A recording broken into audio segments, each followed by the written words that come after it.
ہمیشہ ہمیشہ کے خسارے سے بچ جائیں، ہمیشہ ہمیشہ کے نقصان سے بچ جائیں۔ حالانکہ جو ایمان لاتا ہے اس کا تو اپنا فائدہ ہے، وہ خود اپنی عاقبت سنوارتا ہے، کسی اور کو کیا وہ فائدہ دے گا؟ وہ تو خود اپنے آپ کو جنت کا حقدار بناتا ہے، آپ صلی اللہ علیہ وسلم پر کوئی احسان نہیں کرتا۔ اور اگر کوئی شخص ان کا انکار کرتا ہے تو وہ اپنی دنیا اور آخرت کو برباد کرتا ہے، وہ آپ کا کچھ نہیں بگاڑتا۔ اور ان کے ایمان سے متعلق اللہ تعالیٰ نے ہمیں بتا دیا کہ انہوں نے ہماری بھلائی کے لیے ہم تک اللہ کا پیغام پہنچایا، ورنہ نہ جانے ہم گمراہی کی کن بھل بھلائیوں میں بھٹک رہے ہوتے۔ تو ہم کیا سمجھتے ہیں، ہم نے کیا سمجھ رکھا ہے کہ ہمارے لیے نبی کریم صلی اللہ علیہ وسلم کی سنت کے مولڈ میں ڈھل جانا، ان کی سنتوں کو اختیار کرنا، ان کی سنتوں پر عمل کرنے میں جلدی کرنا، یہ ہمارے لیے برابر ہے اس بات کے کہ ہم ان کی سنتوں کو اگنور کر دیں؟ یہ دونوں چیزیں برابر ہیں؟ یہ دونوں فعل برابر ہیں؟ ان میں ہمارے پاس کوئی آپشن ہے؟ نہیں۔ اللہ تعالیٰ نے نبی کریم صلی اللہ علیہ وسلم تک نبی کریم صلی اللہ علیہ وسلم کے ذریعے ہم تک ہدایت کا پیغام پہنچایا ہے نا۔ تو اللہ کے کہنے پر انہوں نے ہماری رہنمائی کی اس راستے کی طرف جسے اللہ تعالیٰ نے پسند کیا ہے۔ تو کیا اس راستے پر چلنا یا نہ چلنا برابر ہے؟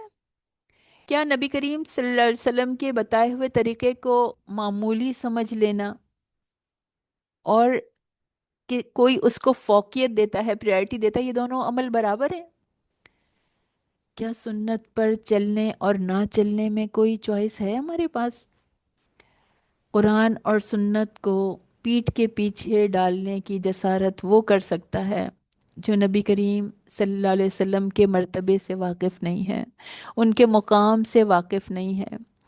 نبی کریم صلی اللہ علیہ وسلم کے لائے ہوئے دین کو اپنی پسند ناپسند پہ پرکھنا، یعنی اللہ کو ہمارے کامنٹس کی ضرورت نہیں ہے کہ یہ چیز مجھے اچھی لگتی ہے اور یہ چیز مجھے اچھی نہیں لگتی اور یہ چیز مجھ سے ہوگی اور یہ چیز مجھ سے نہیں ہوگی، یا پھر سنت کو چھوڑ دینا معمولی بات لگتی ہے، ہلکی بات لگتی ہے؟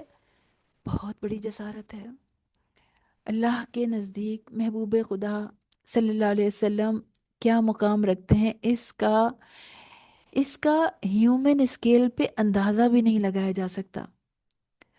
قرآن کریم میں اللہ تعالیٰ نے 4 جگہ محمد صلی اللہ علیہ وسلم کا نام لیا ہے۔ عیسائیوں کی پریچنگ میں ایک بات سننے میں آئی تھی کہ وہ لوگ کیا کرتے ہیں کہ وہ پہلے لوگوں سے پوچھتے ہیں کہ اچھا یہ بتاؤ کہ تمہارے نبی کا قرآن میں کتنی دفعہ نام آیا؟ تو لوگ بتاتے ہیں کہ 4 مرتبہ ہمارے نبی صلی اللہ علیہ وسلم کا نام آیا ہے۔ تو پھر وہ پوچھتے ہیں کہ اچھا یہ بتاؤ حضرت عیسیٰ علیہ السلام کا نام جو ہے وہ کتنی دفعہ قرآن میں آیا ہے؟ تو وہ بتاتے ہیں کہ بھئی 25 ٹائمز جو ہے وہ حضرت عیسیٰ علیہ السلام کا نام قرآن میں آیا ہے۔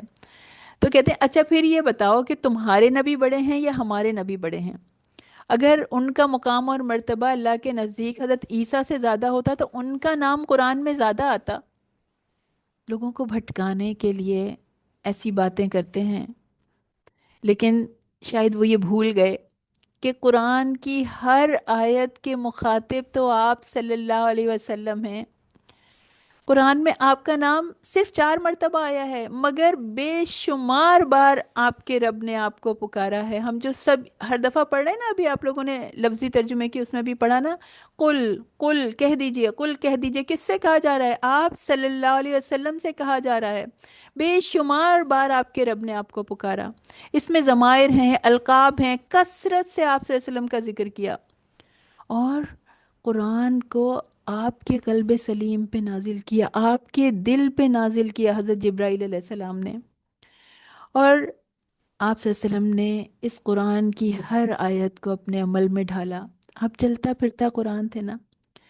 تو کوئی ان کے مقام اور مرتبے کو انڈر اسٹیمیٹ نہیں کر سکتا۔ پورے کا پورا قرآن، پورے کے پورے قرآن کے مخاطب جو تھے وہ آپ تھے، اور اس کے بعد جو ہے وہ آگے پہنچا ہے، وہ ہم تک پہنچا ہے۔ ہر آیت سب سے پہلے آپ کی زبان مبارک سے ادا ہوئی ہے۔ آپ صلی اللہ علیہ وسلم کا نام محمد رکھا گیا، اور اس دور سے آج تک جتنی بھی آپ کی تعریف کی گئی وہ کسی بھی انسان کے حصے میں نہیں آ سکی، اور اللہ تعالیٰ نے آپ کی حمد فرمائی، آپ پر درود اور سلام بھیجا۔ تو یہ وہ نبی ہیں، انسان جو ہے وہ اپنی ساری سینسز کے ساتھ سنے کہ یہ وہ نبی ہیں جن پر ایمان لائے بغیر کوئی اسلام کی سرحد میں داخل نہیں ہو سکتا، کوئی مسلمان نہیں ہو سکتا، اور وہ نبی جن کی سیرت پر عمل کیے بغیر کوئی مسلمانوں میں شامل نہیں ہو سکتا، مسلمانوں کی کیٹیگری میں ہی شامل نہیں ہو سکتا۔ ایک حدیث آتی ہے، حضرت برا بن عازب رضی اللہ تعالیٰ عنہ فرماتے ہیں کہ رسول اللہ صلی اللہ علیہ وسلم نے فرمایا کہ جب لوگ میت کو دفن کر کے چلے جاتے ہیں تو اس کے پاس دو فرشتے یعنی منکر نکیر جو ہیں وہ اس کے پاس آتے ہیں اور آ کر اس کو بٹھاتے ہیں اور اس سے پوچھتے ہیں، من ربو کا، تیرا رب کون ہے؟ فیقولو، تو وہ کہتا ہے ربی اللہ، میرا رب اللہ ہے۔ پھر پوچھتے ہیں ماں دینوں کا، تیرا دین کیا ہے؟ وہ کہتا ہے دینی اسلام، میرا دین اسلام ہے۔ پھر پوچھتے ہیں ما حاضر رجل الذی بعث فیکم، وہ شخص کون تھا جو تم میں مبعوث کیا گیا؟ وہ کہتا ہے ہوا رسول اللہ صلی اللہ علیہ وسلم، وہ رسول اللہ صلی اللہ علیہ وسلم ہیں۔ تو پھر آسمان سے آواز آئے گی، پکارا جائے گا کہ میرے بندے نے سچ کہا، اس کے لیے جنت کا یعنی جنت کا دروازہ کھول دو، جنت کی کھڑکی کھول دو قبر میں، اس کو جنت کا لباس پہنا دو، اور اس کے پاس پاکیزہ ہوا، خوشبو آتی ہے۔ تو پتہ یہ چلا کہ اللہ پر ایمان کے ساتھ ساتھ نبی کریم صلی اللہ علیہ وسلم پر ایمان لانا نجات کے لیے ضروری ہے۔ ان کے فرامین پر، احادیث پر، سنت پر چلنا ہم سب کے لیے کمپلسری ہے، اس میں کوئی آپشن نہیں ہے، کوئی چوائس نہیں ہے۔ اگر قبر کے مکین نے محمد صلی اللہ علیہ وسلم کے بتائے ہوئے راستے پر عمل نہیں کیا ہوگا، اس مبشرن اور نذیرہ نبی کے فرامین پر عمل نہیں کیا ہوگا، تو وہ ان کے بارے میں کیے گئے سوال کا جواب نہیں دے سکتا، تو اس کی قبر منور نہیں ہوگی، اس کے لیے قبر میں جنت کی کھڑکی کبھی نہیں کھلتی، وہ ناکام ہو جائے گا۔ اور ایمان والوں کو آپ نے صرف انذار یا تبشیر نہیں کی، صرف مبشرن اور نذیرہ تو خوشخبریاں سنانے والے اور ڈرانے والے ہیں نا، صرف یہی نہیں کیا بلکہ آپ اللہ تعالیٰ کے رسول ہیں، ایک بہت بڑے مرتبے پہ فائز ہیں، محبوب خدا ہیں، معلم ہیں، استاد ہیں، حاکم ہیں، قاضی بھی ہیں، امیر بھی ہیں۔ آپ کی زبان سے نکلا ہوا ہر فرمان مسلمانوں کے حق میں حکم کا درجہ رکھتا ہے، جس کی خوشی سے تعمیل کرنا فرض ہے۔ اور ایک مسلمان کے لیے رسول اللہ صلی اللہ علیہ وسلم سے بڑھ کر اور کوئی محبوب اور محترم ہستی نہیں ہو سکتی۔ آپ نے فرمایا تم میں سے کوئی اس وقت تک مومن نہیں ہو سکتا جب تک کہ میں اسے اس کے والدین، اولاد اور تمام انسانوں سے زیادہ نہ محبوب ہو جاؤں۔ صحیح مسلم کی حدیث ہے۔ تو اللہ نے ایمان کے ساتھ نبی کی محبت کو کنڈیشنل کر دیا ہے، اگر ان کی محبت ہے تو ایمان ہے، اور اگر ان کی محبت نہیں ہے تو تمہارے پاس ایمان نہیں ہے۔ تو ایسا عظیم درجہ اللہ تعالیٰ نے ان کو عطا فرمایا ہے، اور ان کے ہر عمل کو نیکی کا اسٹینڈرڈ بنا دیا کہ ان کے طریقے پہ نیکی کی جائے گی، جیسی انہوں نے کی تھی اس طرح سے نیکی کی جائے گی۔ آپ کی زندگی کا کون سا گوشہ ایسا ہے جو انسانیت کے لیے مثال نہیں ہے، مشعل راہ نہیں ہے؟ قابل تقلید بنا دیا اللہ تعالیٰ نے آپ کے ہر عمل کو، اور آپ کی اطاعت کو اللہ تعالیٰ نے اپنی اطاعت کا درجہ دیا، اور آپ کی نافرمانی کو اپنی نافرمانی قرار دیا، اپنی محبت کو نبی کی اطاعت کے ساتھ کنڈیشنل کر دیا۔ سورہ آل عمران کی آیت ہے۔ تو یہ امت جب تک رسول اللہ صلی اللہ علیہ وسلم کی مکمل پیروی نہیں کر لیتی تب تک کامیاب نہیں ہو سکتی، کامیابی کی سیڑھی تک نہیں پہنچ سکتی۔ آپ کو قیامت تک آنے والے ہر زمانے کے لیے بھیجا گیا، ہر مخلوق کے لیے بھیجا گیا، جانور، انسان، جن، انس، تمام مخلوقات اس میں شامل ہیں، سب کی طرف بھیجا گیا۔ اور آپ صلی اللہ علیہ وسلم نے امت کو ایک راستہ دیا، زندگی گزارنے کے لیے ایک ضابطۂ حیات دیا، ایک ایک چیز کھول کھول کر سمجھا دی گئی، سمجھا دیا کہ قرآن کی بشارتوں کا حقدار کیسے بنا جا سکتا ہے، اور قرآن کی وعیدوں سے بچنے کے لیے کیا کرنا ہے۔ اللہ کو راضی کرنے والے اعمال کون سے ہیں اور اللہ کو ناراض کرنے والے اعمال کون سے ہیں؟ جنت کے انعامات کی خبر دی، جنت کی راحتوں کی خبر دی، ہمیشہ ہمیشہ کی کامیابی کا راستہ دکھایا، ہر برے انجام کو واضح کر دیا آپ صلی اللہ علیہ وسلم نے، اور آپ کے اصحاب نے بھی اتباع رسول کا حق ادا کر دیا۔ صحابہ کرام نے بھی نبی کریم صلی اللہ علیہ وسلم کی وہی دعوت ان تک پہنچی تھی نا جو ہم تک بھی پہنچی ہے، ان کے وہی ارشادات سنے تھے جو اللہ نے ہمارے لیے بھی محفوظ کر دیے ہیں، ہم تک بھی پہنچا دیے۔ لیکن ان ارشادات نے، ان فرامین نے صحابہ کی زندگیاں بدل دیں، اور نادان لوگ اپنے فائدے نقصان تولتے رہے، نبی کریم صلی اللہ علیہ وسلم کے فرامین کو، احادیث کو اپنی عقلوں پہ پرکھتے رہے، یا پھر صرف عمل کے زبانی ارادے کرتے رہے، صرف محبت کے دعوے کر لینا کافی سمجھا۔ جو شخص نبی کریم صلی اللہ علیہ وسلم کی تاکید پر اپنی خواہشات نفس کو کنٹرول میں نہیں کر سکتے، اب جو لوگ اپنے وے آف لیونگ کو نہیں بدل سکتے، وہ نبی کریم صلی اللہ علیہ وسلم کی طرف آنے والے تیر اپنے سینے پہ کیسے روکیں گے جیسے صحابہ نے روکے تھے؟ وہ ان کے لیے کیا اپنا خون بہائیں گے؟ ذرا سوچئے کہ وہ کیا جذبہ تھا جس کی وجہ سے حضرت بلال رضی اللہ تعالیٰ عنہ صحرا کی تپتی ریت پر اذیتوں کے سمندر سے گزرتے رہے۔ وہ کیا جذبہ تھا کہ ان کا جسم جھلس رہا تھا، جل رہا تھا، مگر ان کی زبان سے نکل رہا تھا اشہد ان محمد رسول اللہ، بس یہ پکارتے رہے۔ جلتے ہوئے سینے پہ رکھا بھاری پتھر ان کو نبی کے اتباع سے نہیں پھیر سکا۔ کیسا یقین عطا ہوا تھا ان کو، نبی کریم صلی اللہ علیہ وسلم کے ارشادات ان کے دل میں اتر کر کیسے عمل میں ڈھل گئے تھے، ان کو کیسا ایمان ملا تھا۔ وہ زبان سے تھوڑی دیر کے لیے اپنی جان بچانے کے لیے بھی یہ جھوٹ نہیں بول سکے کہ نبی کریم صلی اللہ علیہ وسلم کے تعلق کا انکار نہیں کر سکے۔ تو وہ کیسی محبت تھی، وہ اطاعت کا کیسا لیول تھا۔ حضرت خباب رضی اللہ تعالیٰ عنہ کی رسول سے جو محبت ہے، ان کا واقعہ تاریخ میں مثال بن کے موجود ہے۔ حضرت خباب رضی اللہ تعالیٰ عنہ کی محبت کا کیا عالم تھا کہ انہوں نے جلتے انگاروں کو اپنے جسم کی چربی سے بجھانا منظور کر لیا، مگر ذکر اللہ سے، ذکر رسول سے کنارہ کش ہونا منظور نہیں کیا۔ ایک اور صحابی ہیں حضرت حبیب بن یزید مازانی، انصاری صحابی ہیں، پہاڑ جیسا صبر و استقلال رکھتے تھے۔ رسول اللہ صلی اللہ علیہ وسلم نے ان کو مسیلمہ کذاب کے پاس بھیجا۔ آپ جانتے ہیں نا مسیلمہ کذاب کون ہے؟ جھوٹا نبی، جس نے کہ نبوت کا جھوٹا دعویٰ کیا تھا، تو اس کے پاس سفیر بنا کے بھیجا۔ تو اس نے حضرت حبیب رضی اللہ تعالیٰ عنہ سے دریافت کیا کہ تم محمد صلی اللہ علیہ وسلم کو کیا سمجھتے ہو؟ تو انہوں نے کہا کہ وہ ہمارے سچے رسول ہیں اور نبی برحق ہیں۔ تو مسیلمہ نے کہا کہ اچھا میرے متعلق تم کیا کہتے ہو؟ یعنی تم یہ کہو کہ مجھ کو بھی تم رسول مانو، میری رسالت کی بھی تم گواہی دو۔ تو انہوں نے جواب دیا کہ میں بہرا ہوں، تمہاری بات میرے کانوں تک نہیں پہنچتی۔ تو مسیلمہ ناراض ہو گیا اور اپنے جلادوں کو اس نے حکم دیا کہ ان کا ایک ایک جوڑ کاٹتے جاؤ، اور ہر ایک جوڑ پر ان سے پوچھو کہ یہ میری رسالت کا اقرار کرتا ہے؟ اگر یہ میری رسالت کی گواہی دے تو اس کو چھوڑ دو، اور اگر یہ محمد صلی اللہ علیہ وسلم کے رسول ہونے کی گواہی دے تو اس کو بوٹی بوٹی بنا دو۔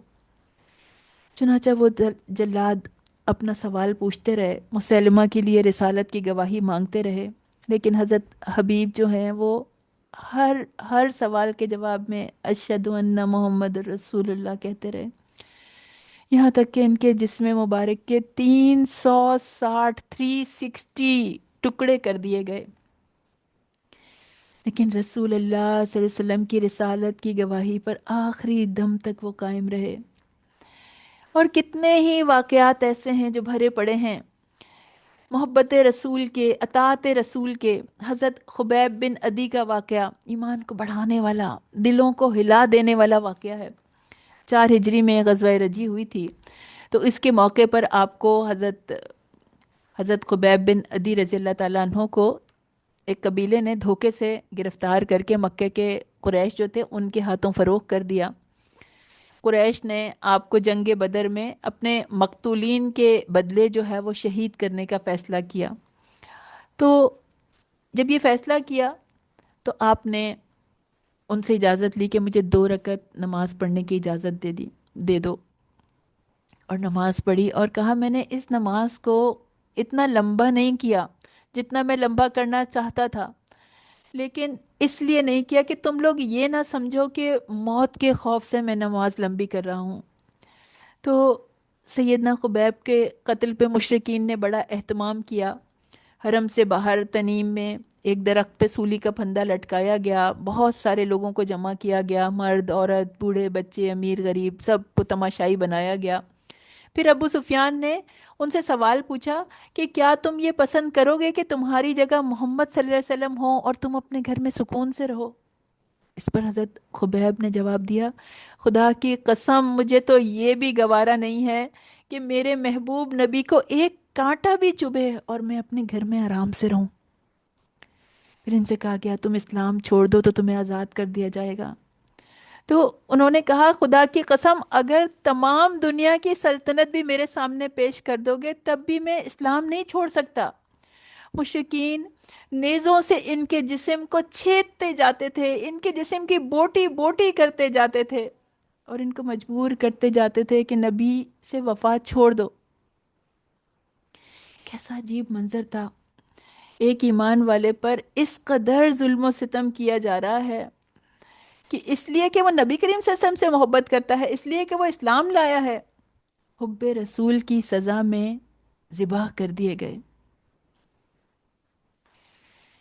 اب پھر اس کے بعد ان کو سولی چڑھا دیا گیا، تیر برسا کے آپ کے جسم کو چھلنی کر دیا گیا، اور اس سے قبل پھانسی سے قبل آپ نے آسمان کی طرف دیکھ کر دعا مانگی کہ اے اللہ ہم نے تیرے رسول کا پیغام پہنچا دیا، بس تو اپنے دشمنوں کو اپنے عذاب کی خبر دے۔ اور صحابیات بھی محبت رسول میں پیچھے نہیں تھیں۔ حضرت زنیرہ کی وفاداری یہ تھی کہ انہوں نے غلامی رسول میں اپنی آنکھیں قربان کر دی تھیں۔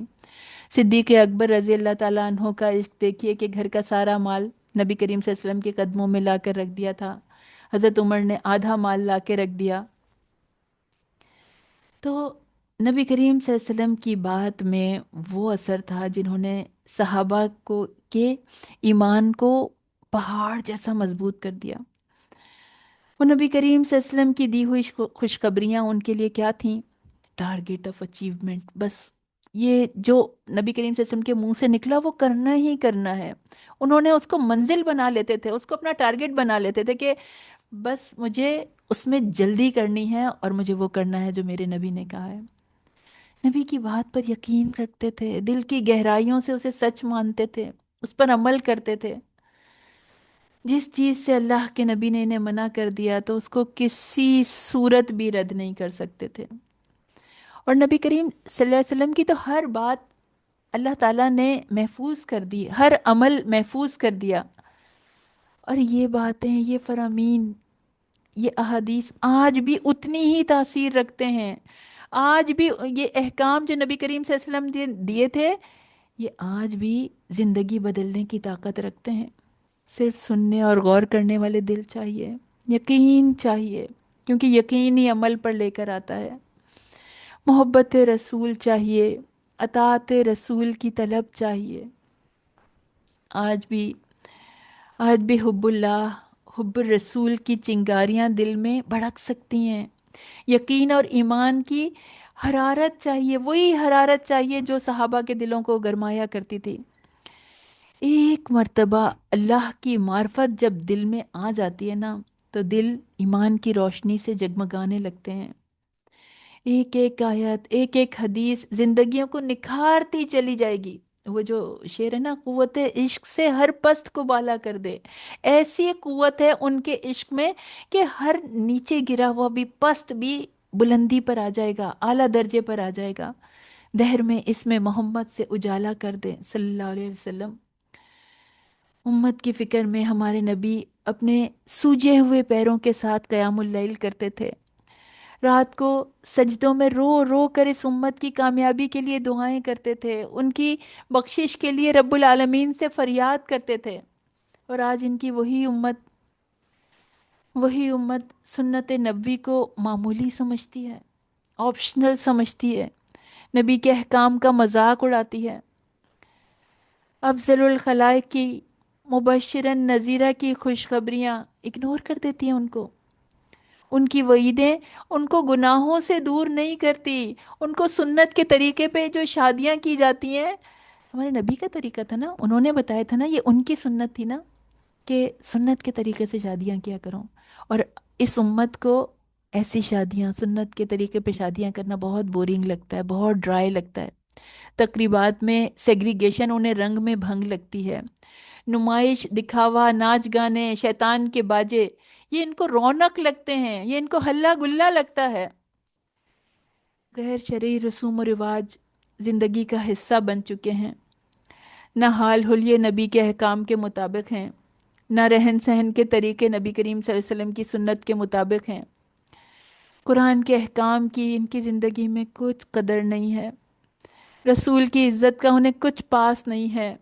آپ کے ارشادات کی، آپ کے طریقوں کی زندگی میں کوئی اہمیت نہیں ہے، دین اور ایمان کی حرارت سینوں میں ٹھنڈی پڑتی جا رہی ہے، گمراہی کے سینکڑوں راستے ہیں، سچی بات تو یہ ہے، لیکن ہدایت کا ایک ہی راستہ ہے جو نبی کریم صلی اللہ علیہ وسلم نے بتایا تھا، جو اتباع نبی پر چل کر حاصل ہو سکتا ہے، نبی کریم صلی اللہ علیہ وسلم کو فالو کر کے حاصل ہو سکتا ہے، اور اس کے بغیر زندگی بربادی ہے، خسارہ ہے، اور وہ شعر ہے نا، منفعت ایک ہے اس قوم کی، نقصان بھی ایک، ایک ہی سب کا نبی، دین بھی، قرآن بھی ایک، حرم پاک بھی، اللہ بھی، قرآن بھی ایک، کچھ بڑی بات تھی ہوتے جو مسلمان بھی ایک۔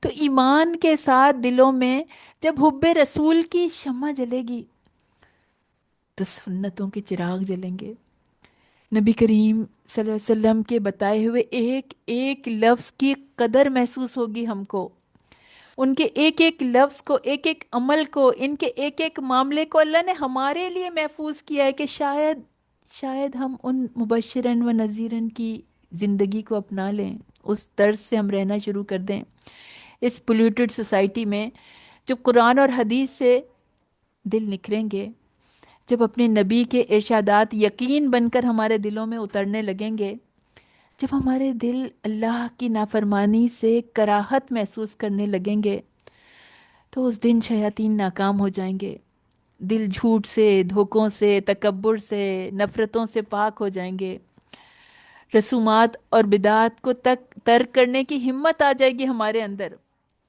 فرائض اور سنتوں کو ہم فخریہ اپنائیں گے۔ ہم میں سے ہر ایک کو دیکھنا ہے کہ وہ اپنے رب کی طرف جانے والے راستے کی کون سی منزل پر ہے۔ فرمایا قل، آپ کہہ دیجئے، ما اسألکم علیہ من اجرن، کہہ دیجئے کہ تم میں سے اس پر کسی، میں تم سے اس پر کسی اجر کا، کسی بدلے کا تم سے سوال نہیں کرتا، الا من شاء ان یتخذ الی ربہ سبیلا، مگر جو چاہے کہ اپنے رب کی طرف کوئی راستہ اختیار کر لے۔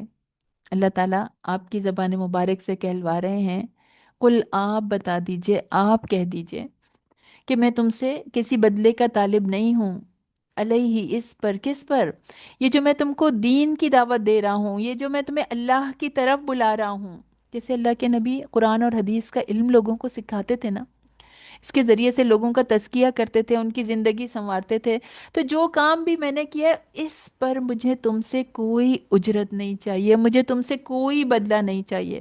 اس سے ایک بات یہ پتہ چل رہی ہے کہ اللہ تعالیٰ اپنے داعی کو دوسروں سے بے نیاز کرنا چاہتے ہیں تاکہ اللہ کے دین کی دعوت خالص رہے، اور داعی جو ہے وہ ہر ضرورت کے لیے اپنے رب سے امید رکھے، دوسرے لوگوں کو نہ دیکھے، دین کے کام کے لیے بدلہ لوگوں سے نہیں، اللہ سے چاہا جائے، یہاں تک کہ ان سے، لوگوں سے تعریف کی بھی، پذیرائی کی بھی امید نہ رکھی جائے، دائی یہ بھی نہ ایکسپیکٹ کرے کہ لوگ مجھ سے امپریس ہوں، لوگ مجھے آتے جاتے سلام کریں۔ تو ایک دائی، اس کا یعنی ایک دائی اور اس کا اللہ کی راہ میں کیا ہوا کام جو ہے وہ صرف اللہ ہی کے لیے خالص ہو، اس پر کسی سے بھی بدلے کی، جزا کی کوئی امید نہ ہو۔ حدیث میں آتا ہے، رواہ احمد، نبی کریم صلی اللہ علیہ وسلم نے فرمایا کہ قرآن پڑھو اور اس کے ذریعے اللہ سے مانگو، تمہارے بعد ایسی قومیں آئیں گی جو قرآن پڑھیں گی اور اسے لوگوں سے مانگنے کا ذریعہ بنائیں گی، اور عمران بن حسین سے ایک روایت ہے کہ حضور صلی اللہ علیہ وسلم ہمارے پاس آئے، ہم قرآن پڑھ رہے تھے اور ہم میں عربی بھی تھے اور اجمی بھی تھے، فرمایا پڑھو پڑھو سب ٹھیک ہے، عنقریب کچھ قومیں نمودار ہوں گی جو اسے یوں سیدھا کرنے کی کوشش کریں گی جیسے تیر کو سیدھا کیا جاتا ہے، اور وہ قرآن کے عوض نقد چاہیں گی، آخرت پر نہیں چھوڑیں گی۔ تو یہاں پر اس سلسلے میں ذہن میں بہت سے سوالات پیدا ہوتے ہیں کہ بچوں کو قرآن حکیم کی تعلیم دینے میں اجرت لینے کے لیے صحابہ نے اس کو پسند نہیں کیا، لیکن اس سے پہلے یہ گورنمنٹ کی ذمہ داری ہوا کرتی تھی۔ تو جب گورنمنٹ نے اپنی ذمہ داری چھوڑ دی، حضرت عمر رضی اللہ تعالیٰ عنہ جو صحابہ کو بھیجتے تھے قرآن کی تعلیم کے لیے، تو ان کے بڑے اچھے وظائف مقرر کیا کرتے تھے۔ امام ابن الجوزی نے کہا ہے کہ انہوں نے باقاعدہ تنخواہیں مقرر کی تھیں، اور جب جہاں تک علماء کی گزر اوقات کی بات ہے تو یہ ذمہ داری تو اسلامی حکومت کی ہے، لیکن جب اسلامی حکومت نے یہ ذمہ داری اٹھانا چھوڑ دی تو پھر پرائیویٹ سطح پر علماء کی کفالت کے لیے ذرائع بنائے گئے، ورنہ یہ سلسلہ ختم ہو جاتا۔ حضرت عمر بن عبد العزیز نے بھی جن کو بھیجا، یزید بن ابی مالک کو بھیجا، حارث بن ابی محمد کو بھیجا، سنت اور حدیث کے لیے تعلیم کے لیے مقرر کیا، تو ان کی تنخواہیں مقرر کی۔ لیکن اللہ کے راستے میں قرآن کا پیغام دے کے اگر انسان کو اللہ تعالیٰ نے صاحب مقدور بنایا ہے، اس کو پیسہ دیا ہے، تو وہ اس کا کاروبار نہیں کرے، یہ اللہ کا کام صرف اللہ کی رضا کے لیے کرے۔ تو اس سلسلے میں مناسب وظیفہ بھی لیا جا سکتا ہے، مگر یہ رخصت ہے، مقام عزیمت نہیں ہے۔ قرآن کریم میں یہ جملہ بہت دفعہ آیا ہے، ما اسلکم علیہ من اجر، تو پیغمبروں نے یہی کہا ہے۔ اور اللہ تعالیٰ پیغمبروں کی بے غرضی کی طرف توجہ کروا رہے ہیں کہ جو شخص تمہارے دین اور دنیا کی بہتری کے لیے اپنی ساری کوششیں لگا رہا ہے، اپنی توانائیاں خرچ کر رہا ہے، اپنا وقت خرچ کر رہا ہے، تو اس کے خلوص کی قدر کرو، اس کی بے غرضی کی قدر کرو، اس کی خیر خواہی کی قدر کرو۔ وہ تمہیں دنیا اور آخرت کی بھلائیوں کا حقدار بنانا چاہتا ہے۔ وہ اتنی اشد محنت کرتا ہے مگر اس کے عوض تم سے کچھ نہیں چاہتا، کسی بدلے کا، کسی اجرت کا مطالبہ نہیں کرتا، مگر کیا چاہتا ہے؟ الا من شاء ان یتخذ الی ربہ سبیلا، مگر یہ چاہتا ہے، اتنا چاہتا ہے کہ تم میں جو چاہے اپنے رب کے قریب آنے کا راستہ اختیار کر لے، یعنی اپنے لیے کسی چیز کا طلبگار نہیں ہے، تمہارے ہی لیے دنیا اور آخرت کی بھلائیاں چاہتا ہے کہ تمہاری زندگی سنور جائے، تمہاری آخرت سنور جائے، تمہارا اللہ سے مضبوط تعلق بن جائے، تم اللہ کی نوازشوں کے حقدار بن جاؤ، اللہ کی عطا کردہ نعمتوں کے حقدار بن جاؤ۔ تو بڑا خوبصورت جذبہ ہے اللہ کے بچھڑے ہوئے بندوں کو اللہ سے دوبارہ لا کر جوڑ دینا۔ ایک عام انسان جب اللہ سے کنیکٹ ہوتا ہے نا تو وہ اللہ کا خاص بندہ بن جاتا ہے، تو اللہ کی بنائی ہوئی کائنات اس کو فیسیلیٹیٹ کرتی ہے، اور قرآن تو اللہ کی رسی ہے، رب کی رضا پانے کا راستہ ہے، کسی کو اس قرآن سے جوڑ دینا، اس راستے سے کنیکٹ کر دینا، اللہ کی طرف جانے والے راستے کے لیے نیویگیٹ کر دینا، کسی کو ڈائریکشن سمجھا دینا، اس کا پتہ بتا دینا، کسی کو زندگی کے معاملات میں دین اپلائی کرنا سکھا دینا، پریکٹسنگ مسلم بننے کے لیے چند ٹپس کو گائیڈ کر دینا کہ شاید کسی کی زندگی بدل جائے، شاید کوئی آگ سے بچ جائے، شاید کوئی ہمیشہ ہمیشہ کے عذاب سے بچ جائے، شاید کوئی اللہ کی رضا کو پالے، اللہ کی جنت کو پالے۔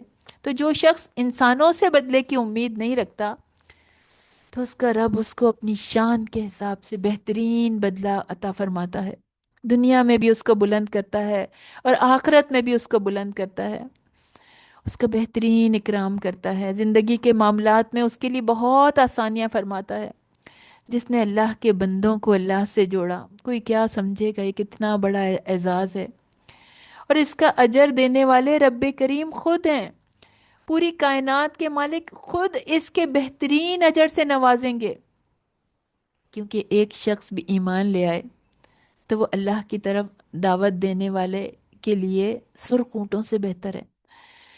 اس کی دعوت پر ایمان لانے والے جو بھی لوگ نیک عمل کریں گے تو سب کا اجر اللہ تعالیٰ ان کو تو ملے گا ہی، مگر اس کے اجر میں بھی اللہ تعالیٰ شامل کریں گے جس نے ان کو بلایا تھا۔ وتوکل، علی الحی الذی لا یموت، اور اس زندہ پر بھروسہ کر جو نہیں مرے گا، اور اس کی حمد کے ساتھ تسبیح کر، اور وہ اپنے بندوں کے گناہوں کی پوری خبر رکھنے والا ہے۔ توکل جب اللہ کے ساتھ آتا ہے، یعنی توکل اللہ یا توکل تو الیہ کے معنی پہ آتا ہے، تو پھر اس کی مطلب ہوتا ہے بھروسہ کرنا۔ جیسے قرآن میں آتا ہے وَعَلَى اللَّهِ فَلْيَتَوَكَّلِ الْمُؤْمِنُونَ، تو چاہیے کہ اللہ پر بھروسہ کریں بھروسہ کرنے والے مومنین جو ہیں، ایمان والے، وہ اللہ پر بھروسہ کریں، یعنی اپنے الحی رب پر بھروسہ رکھو، الذی لا یموت، جسے موت نہیں ہے، وہ ہمیشہ سے زندہ ہے، وہ ہمیشہ زندہ رہے گا، وہ ہر وقت اویلیبل ہے، وہ ہر وقت ہر ایک کی اپروچ میں ہے، وہ سب کو دیکھ رہا ہے، وہ سب کے دکھوں کو، سب کے غموں کو محسوس کر سکتا ہے، دلوں کے حال جان سکتا ہے، وہ لوگوں کی ہر چھپی ہوئی پریشانیوں سے بھی واقف ہے، ہر راز اس کے علم میں ہے، انسان کو پہنچنے والی ہر تکلیف اس کی نالج میں ہے، اور وہ ہمیشہ سے لے کر ہمیشہ تک اویلیبل ہے، کیونکہ الحی ہے، اسے موت نہیں آنی۔ دنیا میں ہر سہارا فانی ہے، کسی چیز کو بقا حاصل نہیں ہے، مگر وہ الباقی ہے، اور اس پر بھروسہ کرنے والے کبھی محروم نہیں ہوتے، کبھی نامراد نہیں ہوتے۔ توکل کے معنی ہوتے ہیں کہ انسان پوری کوشش کرے، ہاتھ پر ہاتھ رکھے رہے، ہاتھ پر ہاتھ دھرنا، کوشش نہیں کرنا، محنت نہیں کرنا، یہ توکل نہیں ہے۔ محنت کرے اور محنت کے بعد اس کے نتائج کو اللہ کے سپرد کر دے، اسباب اختیار کرے مگر اللہ پر بھروسہ ہو، تب انسان دیکھے گا کہ ڈائریکٹلی ہر معاملہ، ہر چیز اللہ کے قبضہ قدرت میں نظر آئے گی۔ حالات کتنے ہی مشکل کیوں نہ ہوں، مگر دل میں پکا یقین ہو کہ اللہ ہمارے ساتھ ہے، ہمیں کوئی نقصان نہیں پہنچا سکتا۔ وہ جو شعر ہے نا، کیا ڈر ہے جو ہو ساری خدائی بھی مخالف، کافی ہے اگر ایک خدا میرے لیے ہے، تو ساری قوت صرف اسی کے ہاتھ میں ہے۔ شدید سے شدید حالات میں بھی اس شخص کے دل میں جو اپنے رب پہ بھروسہ کرے گا، اس کے دل میں مایوسی نہیں آ سکتی۔ توکل مسلمانوں کی کامیابی کا اہم راز ہے، سورہ آل عمران میں آیت 159 ہے۔ اور کسی بھی معاملے میں، کسی بھی کام کے معاملے میں، وَشَاوِرْهُمْ فِي الْأَمْرِ، ان سے مشورہ لو، فَإِذَا عَزَمْتَ، پھر جب پکا ارادہ کر لو تو کیا کرو، فَتَوَكَّلْ عَلَى اللَّهِ، تو اللہ پر بھروسہ کرو، ان اللہ یحب المتوکلین، بے شک اللہ تعالیٰ توکل کرنے والوں سے پیار کرتا ہے۔ اگر اللہ تمہارا مددگار ہو تو کوئی تم پر غالب نہیں آ سکتا، اور اگر وہ تم کو چھوڑ دے تو پھر کون ہے جو اس کے بعد تمہاری مدد کر سکے۔ وَعَلَى اللَّهِ فَلْيَتَوَكَّلِ الْمُؤْمِنُونَ، اللہ ہی پر چاہیے کہ ایمان والے بھروسہ کریں۔ تو سب سے پہلے مشورہ، پھر کسی کام کے عزم کے بعد اس کے لیے محنت کرنا، اور پھر اللہ پر توکل اور بھروسہ رکھنا، اور اگر اچھا نتیجہ نہیں نکلا تو سمجھ لو کہ اس میں اللہ کی حکمت ہے، مصلحت ہے، تو مایوس نہیں ہو۔ اور اگر نتیجہ اچھا نکلے تو پھر دل میں غرور نہیں آنا چاہیے کہ یہ میری تدبیر کا نتیجہ ہے، یہ میری پلاننگ کا نتیجہ ہے، میری کوشش کا نتیجہ ہے، بلکہ یہ سب کا سب اللہ کے فضل کا نتیجہ ہے۔ وہ سب بھی، اور پاکیزگی بیان کر، بحمدہ، اس کی تعریف کے ساتھ۔ تسبیح صبر و توکل کا اوریجن ہے۔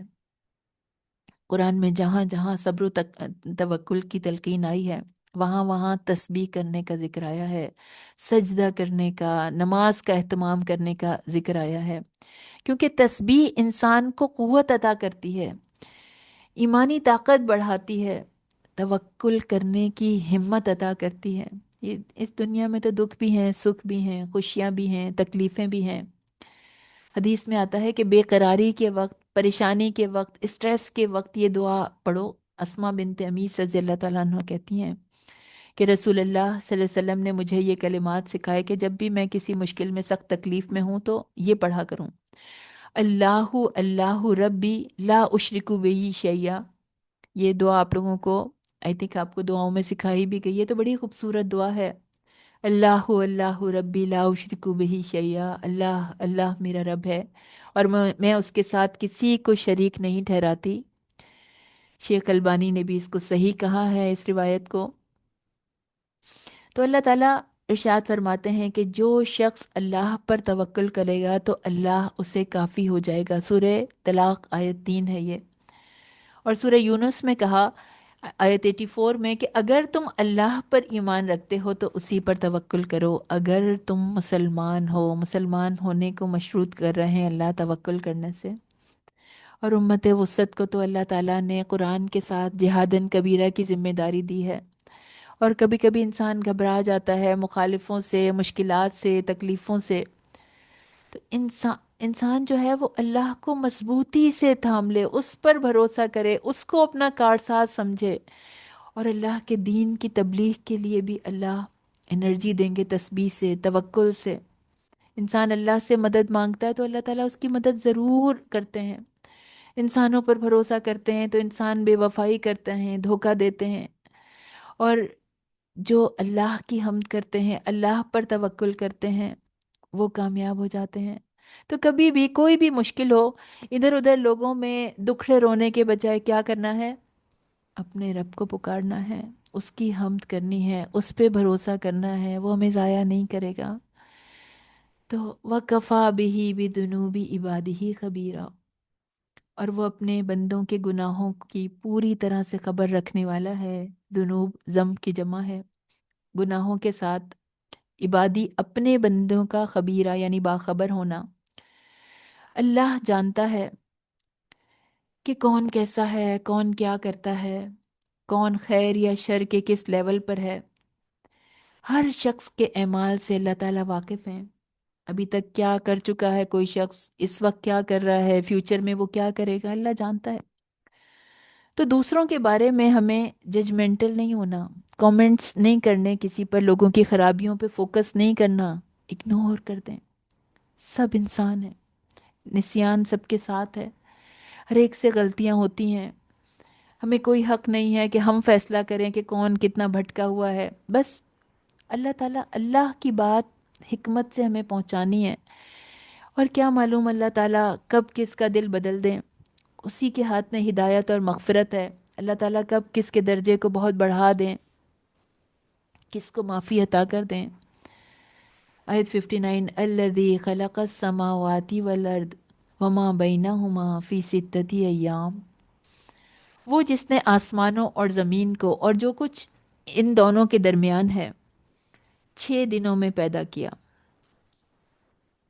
ثم استویٰ علی العرش، اور پھر وہ عرش پر بلند ہوا۔ اللہ تعالیٰ کی صفات کا تذکرہ ہے، اور پچھلی آیات کے ساتھ ملائیں تو ایمان والوں کو اللہ پر توکل کرنا چاہیے، جو ہمیشہ سے زندہ ہے، جسے کبھی موت نہیں آئے گی، جس نے آسمان اور زمین کو 6 دنوں میں پیدا کیا اور پھر عرش پر مستوی ہوا، بے حد رحم والا ہے۔ تو آسمانوں اور زمین کو اور جو کچھ ان کے درمیان ہے اللہ تعالیٰ نے 6 دنوں میں پیدا کیا۔ اللہ تعالیٰ چاہتے تو کن کہہ کے بھی پیدا کر سکتے تھے، لیکن بتدریج ایک ان کی حکمت تھی اس میں کہ اس کو 6 دنوں میں پیدا کریں، 6 days میں۔ سورہ آراف آیت 54 ہے، بے شک تمہارا رب اللہ ہے جس نے آسمانوں اور زمین کو 6 دن میں پیدا کیا، پھر وہ عرش پر بلند ہوا، رات کو دن پر اڑا دیتا ہے، جو تیز چلتا ہوا یعنی دن جو تیز چلتا ہوا اس کے پیچھے پیچھے چلا آتا ہے، اور اس نے سورج چاند ستارے پیدا کیے اور سب کے سب اس کا حکم مانتے ہیں۔ تو حکم دینا اسی کا کام ہے، وہ بہت برکت والا ہے، اللہ جو سارے جہانوں کا رب ہے۔ تو ان 6 دنوں سے مراد مفسرین کہتے ہیں کہ دنیا کے 6 دن تو نہیں ہو سکتے، کیونکہ ان کا وجود سورج اور زمین سے ہے، اور اس وقت جب اللہ تعالیٰ نے جب ان کو بنایا تھا تو اس وقت سورج اور زمین تو نہیں تھے۔ تو ہو سکتا ہے اس سے مراد 1000 سال کا وہ دن ہو جس کے بارے میں سورہ حج میں آتا ہے کہ ایک دن تیرے رب کے ہاں 1000 سال کے برابر ہے، اس گنتی سے جو تم شمار کرتے ہو۔ یا ہو سکتا ہے اس سے 6 ادوار مراد ہوں، ہم نہیں جانتے، ہمیں نہیں پتا، واللہ عالم، اللہ جانتا ہے۔ صحیح احادیث سے پتہ چلتا ہے کہ کہ یوم الاحد یعنی اتوار سے خلق کی ابتدا ہوئی اور جمعے کے دن تک پوری ہوئی، ابن کثیر سے یہ روایت ہے۔ اور اللہ تعالیٰ نے کن کے ذریعے نہیں پیدا کیا، کیونکہ یہ اس کی حکمت تھی۔ ثم استوى علی العرش، آیت کا یہ جملہ قرآن میں 7 مقامات پر آیا ہے۔ ثم استوى علی العرش 8ویں جگہ سورہ طٰہٰ میں آیا ہے، آیت 5 میں الرحمن علی العرش استوى، اس کے معنی عرش پر بلند ہونے کے ہیں۔ تو جمہور علماء نے اللہ تعالیٰ کو عرش پر تسلیم کیا ہے۔ ہم سب کا عقیدہ ہے کہ اللہ تعالیٰ اپنے عرش پر موجود ہیں۔ استوا کے معنی تو معلوم ہے، علماء کہتے ہیں، لیکن اس کی کیفیت ہماری عقل سے بالاتر ہے، کسی کو نہیں پتہ۔ اس کا اقرار کرنا تو ایمان ہے، لیکن اس کا انکار کفر ہے۔ یہی چاروں اماموں کا مذہب ہے، صحیح عقیدہ یہی ہے۔ اللہ تعالیٰ ساری مخلوق سے الگ عرش پر ہے، اور اس کا علم اور قدرت اس کی وجہ سے، علم کی وجہ سے وہ سب پر حاوی ہے، اپنی قدرت کی وجہ سے وہ سب پر حاوی ہے۔ احادیث صحیحہ سے ثابت ہوتا ہے کہ اللہ تعالیٰ کا عرش آسمان اور زمین پر محیط ہے، اور جس طرح پیدا کرنے میں، خلق میں اللہ کا کوئی شریک نہیں ہے، اسی طرح حکم بھی اسی کا ہے اور کوئی دوسرا اس کا شریک نہیں ہے۔ اس کے علاوہ سورہ ہود میں بھی آتا ہے، اور وہی ہے جس نے آسمانوں اور زمین کو 6 دنوں میں پیدا کیا، اور اس کا عرش پانی پر تھا۔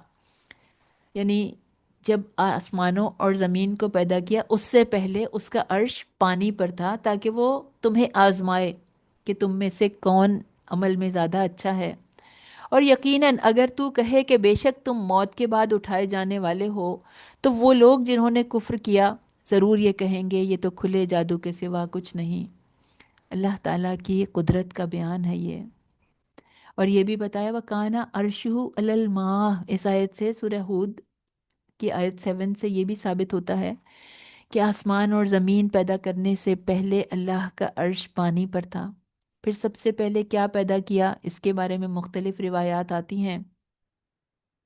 عمران بن حسین رضی اللہ تعالیٰ عنہ بیان کرتے ہیں کہ اہل یمن کے کچھ لوگوں نے آپ صلی اللہ علیہ وسلم سے اس کائنات کی ابتدا کے بارے میں سوال کیا، تو رسول اللہ صلی اللہ علیہ وسلم نے فرمایا تھا، بخاری میں یہ حدیث ہے، وَكَانَ عَرْشُهُ عَلَى الْمَاءِ 7418 اس کا نمبر ہے، کہ اللہ تعالیٰ سب سے پہلے جو تھا، یعنی بتایا اللہ تعالیٰ تھا اور اس سے پہلے کوئی چیز نہیں تھی، اور اس کا عرش پانی پر تھا۔ پھر اس نے آسمان اور زمین کو پیدا کیا اور لوح محفوظ میں ہر چیز لکھ دی۔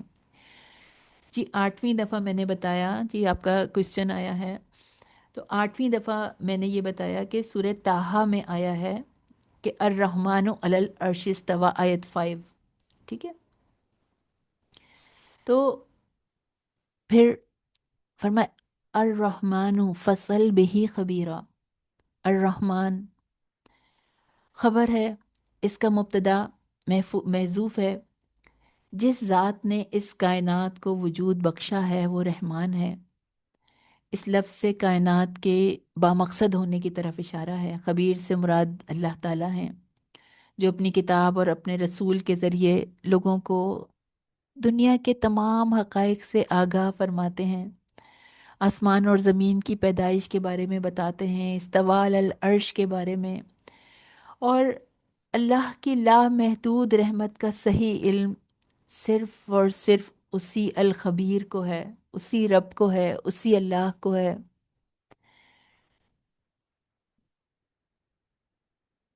وَإِذَا قِيلَ لَهُمْ، اور جب ان سے کہا جاتا ہے اسجدوا للرحمن، کہ رحمان کو سجدہ کرو، تو کہتے ہیں کہ وما الرحمن، یہ رحمان کیا چیز ہے؟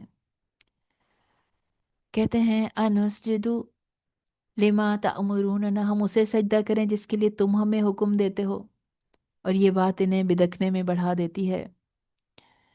اسجدو، سین جیم دال، سجدہ، السجود جھک جانا، ماتھا ٹیکنا، عاجزی کا اظہار کرنا، اصل میں یہ سبمیشن کا اظہار ہے، فرما برداری کا اظہار ہے، تابعداری کا، اطاعت کا، سرنڈر کرنے کا اظہار ہے، اللہ کے سامنے عاجزی، اس کی عبادت کرنا، جھک جانا، اس کو سجود کہا جاتا ہے۔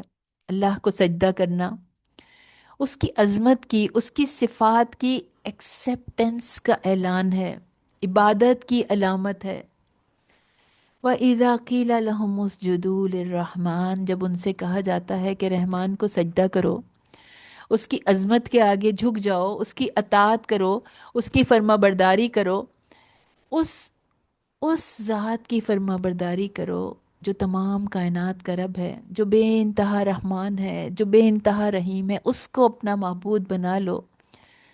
تو انسان کا ایک بیہیویئر ایسا ہوتا ہے کہ جب وہ کوئی کام نہیں کرنا چاہتا تو وہ کیا کرتا ہے، اس کو نہ کرنے کے ایکسکیوزز تلاش کرتا ہے، دوسروں کا تمسخر اڑاتا ہے، مذاق اڑاتا ہے، ان کے یعنی اس حکم کے بارے میں الٹے سیدھے دلائل پیش کرتا ہے، اور اپنے آپ کو جسٹیفائی کرنے کی کوشش کرتا رہتا ہے۔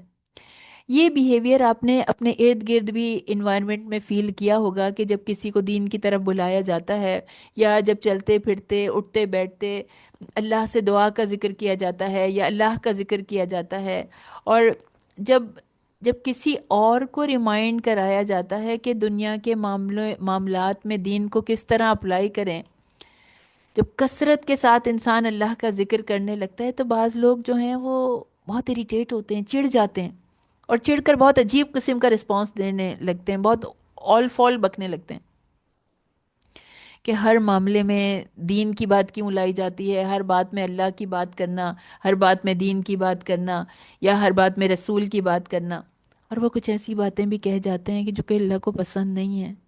تو یہ ایک ایسے ہی رویے کی بات کی جا رہی ہے۔ الرحمن اللہ تعالیٰ کے بابرکت صفاتی ناموں میں سے ایک نام ہے، اس کا مطلب ہے بہت زیادہ رحم کرنے والا، بے انتہا مہربان۔ یہ صفت رحمت کی انتہا کو ظاہر کرتی ہے، اور قرآن میں یہ لفظ اکثر اللہ تعالیٰ کی وسیع رحمت کے لیے آتا ہے، کائنات کی حاکمیت کے لیے آتا ہے۔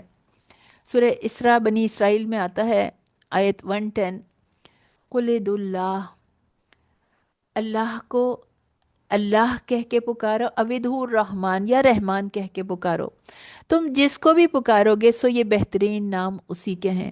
تو مشرکین مکہ اللہ کے لفظ سے تو واقف تھے، مگر رحمان کے لفظ سے فیملیئر نہیں تھے، یا اپنے لیے ایکسکیوز کرتے تھے، بہانہ بناتے تھے، تو رحمان کا نام سنتے تھے تو چڑ جاتے تھے، کہتے تھے وَمَا الرحمن، یہ رحمان کیا چیز ہے؟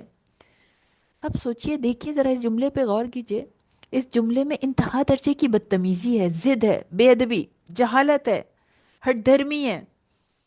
نظر آ رہا ہے کہ نہ ماننے کا فیصلہ کر کے بیٹھے ہیں، ڈٹھائی ہے یہ کفر کی۔ تو کیا ان نادانوں کا حال یہ ہے کہ جب ان کو اللہ کی طرف بلایا جاتا ہے، اللہ کو، رحمان کو سجدہ کرنے کے لیے کہا جاتا ہے، اس کی دعوت دی جاتی ہے، تو تکبر ہے نا ان کے انداز میں، وما الرحمن، کہ جب ان سے کہا جاتا ہے کہ اللہ کو سجدہ کرو تو یہ کہتے ہیں رحمان کیا چیز ہے، کیا ہم ہر اس چیز کو سجدہ کریں گے جس کا تم ہمیں حکم دو گے؟ تو ان کی اس نفرت کا تذکرہ سورہ انبیاء آیت 36 میں بھی آتا ہے۔ صلح حدیبیہ کا معاہدہ جب لکھا جا رہا تھا تو رسول اللہ صلی اللہ علیہ وسلم نے لکھنے والے سے فرمایا تھا کہ لکھو بسم اللہ الرحمن الرحیم۔ تو کفار کے نمائندوں میں سے سہیل بن عمر جو تھے، تو انہوں نے کہا تھا کہ رحمان، اللہ کی قسم میں نہیں جانتا رحمان کیا ہے۔ تو ان- اس نے کہا لکھو بھی اس میں کا اللہم، یعنی جیسے کہ پہلا لکھا کرتے تھے وہ لکھو، رحمان نہیں لکھو۔ یہ بخاری میں یہ روایت آتی ہے۔ تو اللہ تعالیٰ کہہ رہے ہیں وَزَادَهُمْ نُفُورًا، یعنی بجائے اس کے کہ سر جھکا لیتے، معبود حقیقی کی اطاعت کا اقرار کر لیتے، ان کے دلوں میں اطمینان آ جاتا، ان کے دلوں میں خوشی آ جاتی کہ، اور قدر کرتے بتانے والے کی، لیکن یہ چیز وَزَادَهُمْ نُفُورًا ان کی نفرت میں اضافہ کرتی ہے، ان کی بیزاری میں ان کو اور بڑھا دیتی ہے۔ جیسے فرعون نے حضرت موسیٰ علیہ السلام سے کہا تھا نا، وَمَا رَبُّ العالمین، یہ رب العالمین کیا چیز ہے، نعوذ باللہ۔ حالانکہ فرعون جانتا تھا اور یہ کفار بھی جو ومر رحمان کہہ رہے ہیں وہ بھی اس بے حد رحم کرنے والی ہستی سے باخبر تھے۔ تو جب کوئی رحمان کے ساتھ کفر کرے تو ایمان والوں کا کیا طریقہ ہونا چاہیے، کیا رسپانس ہونا چاہیے؟ سورہ رعد آیت 30 میں آتا ہے، اور وہ رحمان کے ساتھ کفر کرتے ہیں تو آپ کہہ دیجئے کہ وہی میرا رب ہے اور اس کے ساتھ کوئی معبود نہیں ہے، اور میں نے اسی پہ بھروسہ کیا اور اسی کی طرف رجوع کیا۔ اس جدو للرحمان نے دین سے ان کی نفرت بڑھائی تو حضرت سفیان ثوری رحمۃ اللہ علیہ اس آیت کے بارے میں کہتے تھے کہ اے میرے اللہ، وہ چیز جس نے تیرے دشمنوں کی نفرت میں اضافہ کیا ہے، اللہ اس سے میرے خضوع میں اضافہ کر دے، یعنی میرے خشوع میں اضافہ کر دے۔ یہ آیت آیت سجدہ ہے۔ آیت سجدہ کی تلاوت کی جائے تو سجدہ کرنا اطاعت کی دلیل ہے۔ حضرت ابو ہریرہ رضی اللہ تعالیٰ عنہ سے روایت ہے کہ رسول اللہ صلی اللہ علیہ وسلم نے فرمایا تھا کہ جب ابن آدم سجدے کی آیت پڑھتا ہے اور سجدہ کرتا ہے تو شیطان روتا ہوا الگ ہو جاتا ہے اور افسوس سے کہتا ہے ہائے بربادی، اللہ یعنی اللہ نے انسان کو سجدہ کرنے کا حکم دیا تو اس نے سجدہ کیا، جس کے بدلے اس کے لیے جنت ہے، اور مجھے سجدے کا حکم دیا گیا تو میں نے انکار کیا، جس کے بدلے میرے لیے جہنم ہے۔ شیطان کہتا ہے، اس کو پتہ بھی ہے کہ اس کے بدلے اس کو جہنم ملے گی۔ تو آیت سجدہ کا ترجمہ اگر کسی دوسری زبان میں بھی ہو تب بھی سجدہ کرنا چاہیے، اور اگر کوئی آیت سجدہ بار بار پڑھی جائے تو ایک ہی سجدہ کافی ہوگا۔ اگر ایک مجلس میں ایک ہی آیت سجدہ کو دوبارہ پڑھا جائے تو تب بھی ایک ہی سجدہ تلاوت کافی ہوگا۔ اگر مجلس ایک ہو مگر آیت سجدہ چینج ہو جائے، یعنی دوسری آیت سجدہ آ جائے، یا آیت وہی ہو مگر مجلس چینج ہو جائے، تو اب جو ہے ایک سجدہ کافی نہیں ہوگا۔ شیخ ابن جبرین رحم اللہ علیہ سے پوچھا گیا کہ دوران عمل یا راستے میں چلتے ہوئے یا گاڑی چلاتے ہوئے قرآن کی تلاوت کرنے والا شخص جو ہے وہ کیا تمام سجدوں کو جمع کر کے تلاوت کے بعد یا ختم القرآن کے موقع پر ایک بار ہی اکٹھا ادا کر لے ان کو؟ تو انہوں نے جواب دیا تھا کہ تلاوت کرنے والے کو چاہیے کہ جس وقت یہ سجدہ تلاوت والی آیت پہ پہنچے اور سجدہ کرنا ممکن ہو تو فوری طور پہ سجدہ کر لے، چاہے وہ سوار ہو یا پیدل چل رہا ہو۔ چنانچہ اور اگر وہ اس کے لیے ممکن نہ ہو تو وہ سجدہ کرنے کے لیے سر کے اشارے سے بھی سجدہ کر سکتا ہے، یعنی اپنی کمر کو جھکا کے، سر کو جھکا کے وہ دعائے سجدہ پڑھ لے۔ قرآن میں 14 مقامات پر آیات سجدہ آئی ہیں۔ تبارک الذی جعل فی السماء بروجا وجعل فیہا سراجا وقمرا منیرا، بہت برکت والا ہے وہ جس نے آسمان میں برج بنائے اور اس میں ایک چراغ اور ایک روشنی کرنے والا چاند بنایا۔ بہت خوبصورت بات ہے۔ اس سورت کا آغاز بھی تبارک سے ہوا تھا، تبارکہ کلذی کے لفظ سے ہوا تھا، اور اس کے آخری رکوع کا آغاز بھی اسی لفظ سے ہو رہا ہے۔ اس سے پتہ چلتا ہے کہ قرآن کریم کے الفاظ اور معنی میں بڑا کنیکشن ہے، ہارمنی ہے، کوارڈینیشن پائی جاتی ہے، ربط پایا جاتا ہے۔ تبارک وسعت رکھنے والا لفظ ہے جس کا پورا مفہوم ادا کرنا سمجھا دینا مشکل کام ہے۔ اس کا روٹ بارکہ ہے۔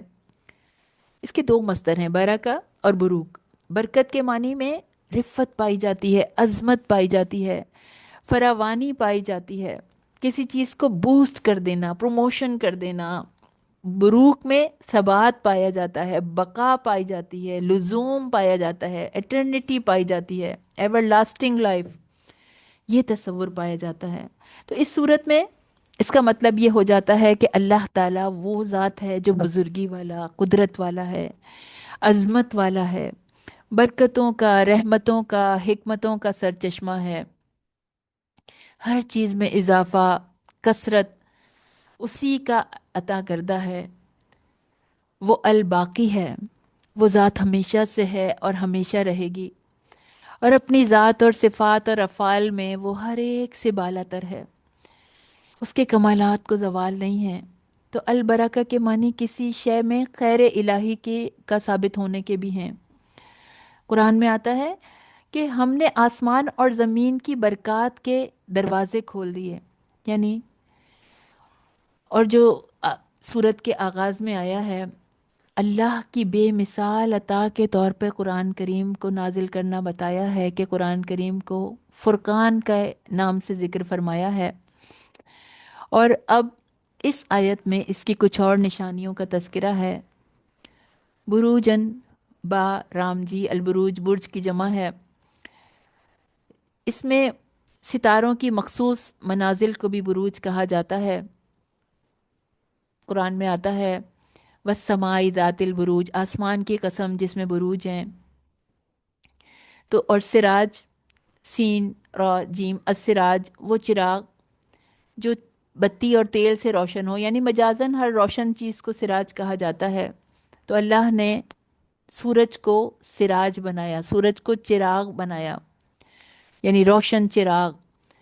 تو یہاں روشن چراغ سے مراد سورج ہے، اور قمر، قمرم منیرہ، چاند جب پورا ہو رہا ہو تو اسے قمر کہا جاتا ہے۔ بعض کہتے ہیں کہ قمر کو قمر اس لیے کہا جاتا ہے کہ وہ ستاروں کی روشنی کو ماند کر دیتا ہے۔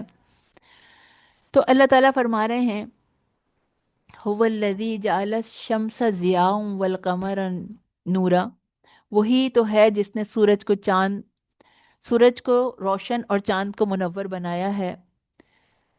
اللہ تعالیٰ نے قرآن کریم کو بھی ہدایت کا چراغ بنا کے نازل فرمایا، اور ان آیات سے پہلے کونی آیات بنائیں، کائنات کی نشانیاں بنائیں، یعنی قرآن کو نازل کرنے سے پہلے اللہ تعالیٰ نے کائنات کی نشانیاں بنائیں، آسمان پہ برج بنائے۔ برج سے مراد وہ قلعے بھی ہیں جو کہ اللہ تعالیٰ نے کائنات میں اس لیے بنائے ہیں کہ جن اور انس ایک خاص حد سے آگے نہ بڑھ سکیں۔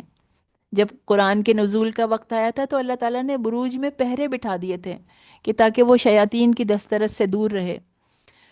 تو جس طرح انسان کی اصلاح اور رہنمائی کے لیے قرآن ضروری تھا، اسی طرح زندگی کی بقا کے لیے سورج اور چاند کا بنایا جانا بھی ضروری تھا، ورنہ اس کے بغیر حیات ممکن نہیں ہوتی۔ پھر فرمایا هو الذی جعل اللیل والنہار، اور وہی ہے جس نے رات اور دن کو ایک دوسرے کے پیچھے آنے والا بنایا۔ اس کے لیے جو چاہے نصیحت حاصل کرے، یعنی یہ اس کے لیے نشانی ہے جو چاہے کہ نصیحت حاصل کرے یا کچھ شکر ادا کرنا چاہے۔ اس آیت میں بھی اللہ کی وحدانیت، اس کی عظمت، قدرت کاملہ کی یاد دلانے والی نشانیوں پر تدبر کی دعوت دی جا رہی ہے۔ رات اور دن کے اختلاف کی بات کی جا رہی ہے۔ دن اور رات کا یکے بعد دیگرے آنا، ایک کے بعد ایک آنا، روشنی اور اندھیرے کی خوبصورت امتزاج کی طرف توجہ دلائی جا رہی ہے۔ اور سورہ آل عمران میں بھی آتا ہے ان فی خلق السماوات والارض واختلاف اللیل والنہار لآیات لأولی الالباب، بے شک آسمانوں اور زمین کی پیدائش میں اور رات اور دن کے بدل بدل کر آنے جانے میں عقل والوں کے لیے نشانیاں ہیں۔ تو نشانیوں کی کمی نہیں ہے، اصل ضرورت کس کی ہے؟ تذکر کی، لیمن ارادہ ان یذکرا، اور ضرورت ہے شکر گزاری کی۔ رات جاتی ہے، دن آتا ہے، دن جاتا ہے تو رات آتی ہے۔ اگر ہمیشہ دن رہتا یا ہمیشہ رات رہتی تو زندگی قائم نہیں رہ سکتی تھی۔ پھر دن اور رات گھٹتے بڑھتے ہیں، کیلکولیٹڈ ٹائم ہے اللہ تعالیٰ کا دیا ہوا، ہر ڈیٹ ہر ڈے کے حساب سے سن رائز سن سیٹ کا وقت مقرر ہے۔ رات اور دن کی لمبائی اللہ نے مقرر کر کے رکھی ہے، اور اللہ رات کو دن میں داخل کرتا ہے اور دن کو رات میں داخل کرتا ہے۔ اور رسول اللہ صلی اللہ علیہ وسلم نے فرمایا تھا کہ اللہ تعالیٰ رات کو اپنا ہاتھ پھیلاتا ہے تاکہ دن کو برائی کرنے والا شخص توبہ کر لے، اور دن کو اپنا ہاتھ پھیلاتا ہے تاکہ رات کو برائی کرنے والا توبہ کر لے، یہاں تک کہ سورج مغرب سے طلوع ہو جائے، یعنی یہاں تک کہ قیامت آ جائے۔ خلفہ کا معنی یعنی ہے کہ رات اور دن کو ایک دوسرے سے مختلف بنایا، اختلاف ہے ان میں، تو روشنی اور اندھیرے کو ایک دوسرے سے مختلف بنایا، رات اور دن کو مختلف بنایا، گرمی سردی کام آرام ان سب میں رات اور دن ڈفرینٹ ہیں۔ لمن ارادہ ان یذکرا، آیات کی طرف یعنی آفاقی آیات کی طرف توجہ دلائی جا رہی ہے کہ تذکر جو ہے وہ عقل کا فعل ہے، اور شکر جو ہے وہ دل کا فعل ہے۔ ضرورت کسی نئی نشانی کی نہیں ہے، بلکہ نشانیوں سے فائدہ اٹھانے کے جذبے کی ہے، ارادے کی ہے۔ جن کے اندر جذبہ نہیں پایا جاتا، جن کے اندر ارادہ نہیں پایا جاتا، تو ان کے لیے نشانیاں بیکار ہیں۔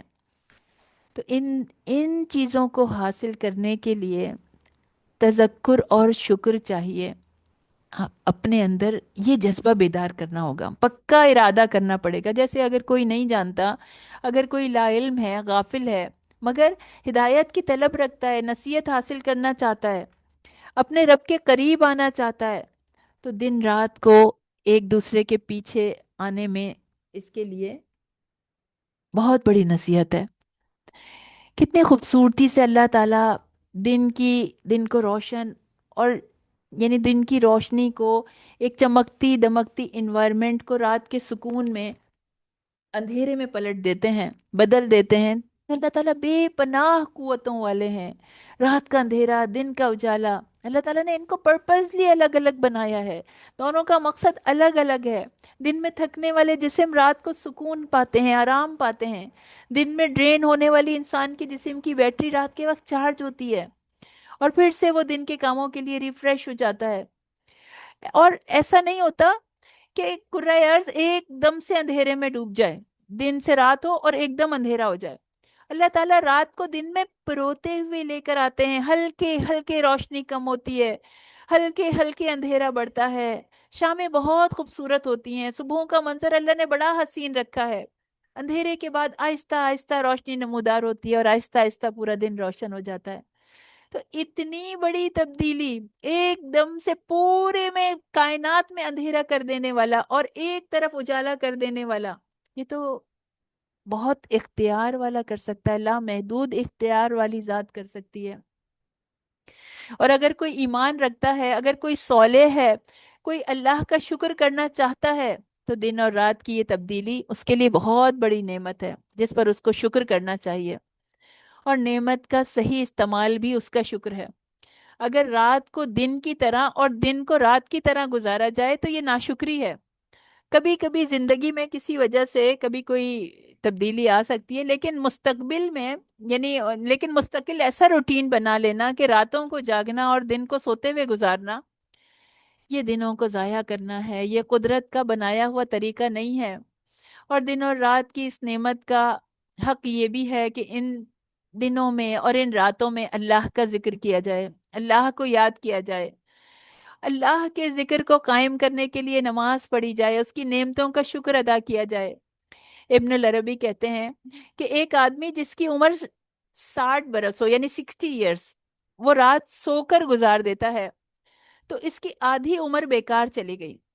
پھر دن کا تقریباً چھٹا حصہ آرام میں گزر جاتا ہے، تو پھر 2/3 کل 2/3 ختم ہو گیا، اور اس کے پاس 60 ایئرس کی عمر میں سے 20 یعنی 20 ایئرس رہ گئے۔ اور کتنی بڑی جہالت اور بے وقوفی ہے کہ آدمی اپنی عمر کے 2/3 حصے کو کسی ایسی فانی لذت کے لیے جو ختم ہو جانے والی لذت ہے اس کے لیے گزار دے، اور اپنی عمر کو اس نعمت اور لذت کو حاصل کرنے کے لیے خرچ نہ کرے جو اللہ نے اپنے پاس چھپا کے رکھی ہے، جو اللہ نے اپنے پاس تیار کر کے رکھی ہے اس کے لیے۔ تو اس دن اور رات کے پیدا کرنے والے کا شکر کرنے کا بہترین طریقہ ہے قرآن سے اٹیچ ہو جانا، قرآن کی تلاوت کرنا، اس کی آیات کے اوپر تدبر کرنا، اس کو سمجھنے کی کوشش کرنا، اس کا علم حاصل کرنے کی کوشش کرنا، یہ دن اور رات کا بہترین مصرف ہے۔ اور آپ لوگوں کا پریکٹیکل ہوم ورک بھی یہ ہے کہ اب آپ لوگوں کو سورہ فرقان کی 3 آیات کو اس کے ترجمے کے ساتھ، اس کی ٹرانسلیشن کے ساتھ یاد کرنا ہے۔ کون سی ہیں وہ 3 آیات جو ہم نیکسٹ کلاس میں پڑھیں گے؟ آیت 63 سے 65 تک۔ تو ان آیات کو آپ نے اس دفعہ کے پریکٹیکل ہوم ورک میں حفظ کرنا ہے، اور ان کی تلاوت جو ہے وہ آپ لوگوں نے نماز میں کرنی ہے۔ اور جو بھی اللہ کی رضا پانے کے لیے، اللہ کے قرب کو پانے کے لیے جو بھی محنت کرتا ہے، جو بھی مشکل اٹھاتا ہے، کچھ لوگ ہیں انہیں مشکل سے یاد ہوتا ہے، لیکن اللہ کے لیے مشکل اٹھائیں گے تو اس کا بدلہ آپ کو خود آپ کی آنکھوں سے نظر آ جائے گا۔ ربنا تقبل منا انک انت السمیع العلیم وتب علینا انک انت التواب الرحیم۔ اے ہمارے رب، اے ہمارے رب عظیم، ہمیں دن اور رات کی طویل گھڑیوں میں اپنی عبادت کرنے کی توفیق عطا فرما دے۔ ہمیں دن اور رات کی گھڑیوں میں قرآن کی تلاوت کرنے کی توفیق عطا فرما دے۔ ہمیں قرآن کو حفظ کرنے کی توفیق عطا فرما دے۔ ہمیں قرآن پر تدبر کرنے کی توفیق عطا فرما دے۔ یا اللہ، قرآن کو ہمارا امام بنا دے، قرآن کی آیات کو ہمارے لیے ہدایت اور رحمت بنا دے۔ قرآن کے ذریعے سے اللہ ہمیں وہ سب کچھ سکھا دیجئے جو ہم بھول گئے ہیں، اور ہم جو کچھ نہیں جانتے اللہ ان آیات کے ذریعے ہمیں وہ سکھا دیجئے۔ قیامت کے دن اس قرآن کو ہمارے لیے حجت بنا دیجئے۔ یا رب العالمین، اس قرآن کی سفارش ہم کو عطا کر دیجئے، ہمیں اپنے نبی کی سفارش کا حقدار بنا دیجئے۔ یا اللہ، ہمیں ایسی نگاہ عطا فرما دیجئے جو آپ کی نشانیوں کو پہچان سکے، ان کے ذریعے ہمارے دلوں کو اپنی عظمت کے آگے جھکا دیجئے۔ یا اللہ، اپنی ایسی پہچان نصیب کر دیجئے جو ہمیں گناہوں سے دور کر دے۔ اللہ، ہمیں نبی کریم صلی اللہ علیہ وسلم کی اس طرح اطاعت کرنے والا بنا دیجئے جیسے ان کی اطاعت کا حق ہے۔ اے اللہ، ہمیں توفیق دیجئے کہ ہم نبی کے مشن کو آگے بڑھا سکیں۔ اللہ، ہمیں توفیق دیجئے کہ ہم امت وسط کی ذمہ داری اٹھا سکیں۔ اے اللہ، ہمیں ہر معاملے میں حکمت اور صبر عطا فرما دیجئے۔ اللہ، ہمیں توفیق دیجئے کہ ہم حکمت اور صبر کے ذریعے لوگوں کو آپ سے کنیکٹ کر سکیں، آپ سے جوڑ سکیں۔ یا اللہ، ہمیں ہمارے گھر والوں کو، ہماری نسلوں کو، ہماری خاندانوں کو، ہماری اولادوں کو یا اللہ ہر برائی سے بچانا، ہر گناہ سے بچانا، دنیا کی ڈسٹریکشنز کے مقابلے میں ان کو تقوی عطا فرمانا۔ یا اللہ، یا اللہ، اپنی اور اپنے رسول کی محبت عطا فرمائیے گا۔ یا اللہ، ہمارے ہمارے گھروں میں برکت عطا فرمائیے، امن عطا فرمائیے۔ یا اللہ، اپنی رحمتیں عطا فرمائیے۔ یا اللہ، ہم سب کو مسائل سے دور فرما دیجئے، تمام پریشانیوں سے دور فرما دیجئے، ہمیں اپنے دین کے کاموں میں لگا لیجئے۔ یا اللہ، یا اللہ، ہمیں اس میں مصروف کر دیجئے، ہمیں دنیا کے مسائل کی خبر نہ ہو۔ یا اللہ، وہ ہمیں مسئلے لگے بھی نہیں، یا اللہ ان کو دور کر دیجئے ہمارے لیے۔ ہر قسم کے مسئلوں کو، ہر قسم کی بیماریوں کو، ہر قسم کی تکلیفوں کو ہم سے دور کر دیجئے۔ یا اللہ، ہمیں اپنی رحمت کے سایہ عطا فرما دیجئے۔ یا اللہ، ہمیں ثابت قدمی عطا فرما دیجئے۔ سبحان ربک رب العزت عما یصفون وسلام علی المرسلین والحمد للہ رب العالمین۔ السلام علیکم ورحمۃ اللہ وبرکاتہ۔